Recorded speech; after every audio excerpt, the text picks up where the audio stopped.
వేయడము స్థానికంగా ప్రజల అభిప్రాయానికి అనుగుణంగా అనేక మార్గాల్లో బస్సులు నడిపే కార్యక్రమాలు తీసుకుంటా ఉన్నాం.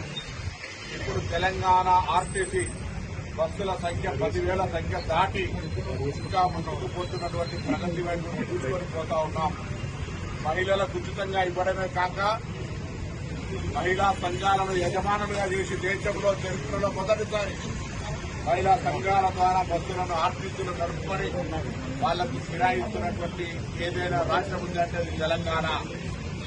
భవిష్యత్తులో కూడా ఇంకా మహిళలకు సంబంధించి బస్ స్టాండ్లలో గానీ బస్ స్టేషన్లలో గానీ ఎక్కడ ఇబ్బందులు రాకుండా మౌలిక సదుపాయాలు కలిగజేసే విధంగా చర్యలు తీసుకుంటూ నష్టాల నుంచి ఆపరేషనల్ ప్రాఫిట్ కు వస్తూ ఉద్యోగస్తుల పాత బకాయిలను చెల్లిస్తూ కొత్త నియామకాలు చేపడుతూ ఆర్టీసీని అన్ని రంగాల్లో అగ్రభాగాన్ని నిలబెట్టి దేశంలోనే నెంబర్ 1 ప్రజా రవాణా వ్యవస్థగా తీర్చిదిద్దే ప్రయత్నం గౌరవ ముఖ్యమంత్రి గారు, ఉప ముఖ్యమంత్రి, యావత్ కేబినెట్ మంత్రులందరూ కూడా కలిసి అన్ని రకాల అంశాలను సానుకూలంగా స్పందిస్తూ పేద ప్రజలకు, గ్రామీణ ప్రాంత ప్రజలకు గుండెకాయ లైఫ్ లైన్ అయినటువంటి ఈ ప్రయాణ సౌకర్యాన్ని కలగజేస్తా ఉన్నాం.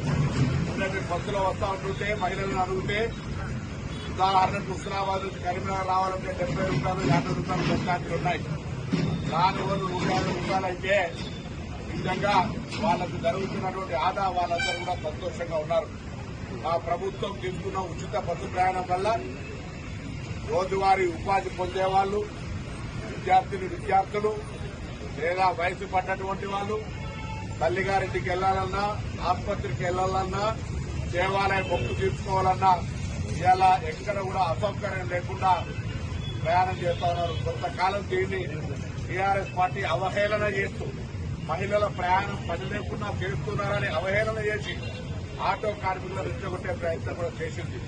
ఆటో కార్మికుల సంక్షేమం కూడా మా బాధ్యత. వాళ్ళంతా తెలంగాణ ఉద్యమంలో కీలక పాత్ర పోషించినటువంటి వాళ్ళు, వాళ్ళ సంక్షేమం కొరకు కూడా మా కార్యాచరణ ఉందన్నమాట మనగిస్తూ నిన్న మా రాష్ట్ర ఎన్ఎస్సీ అధ్యక్షుడు వెంకటస్వామి గారు వచ్చి ఒక విజ్ఞాపన చేసినారు.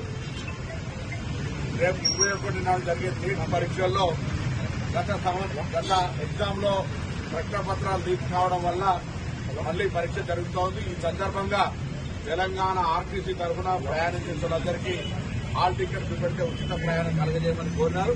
తప్పకుండా మా ప్రభుత్వం గౌరవ ముఖ్యమంత్రి గారు దానికి సానుకూలంగా ఉన్నారు.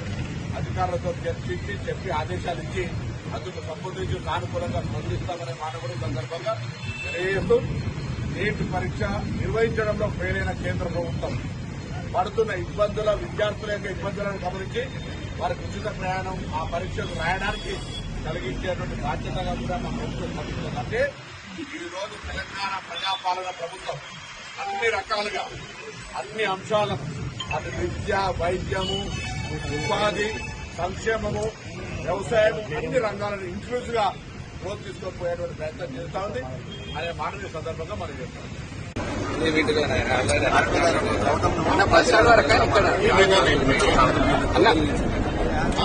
మాట్లాడారు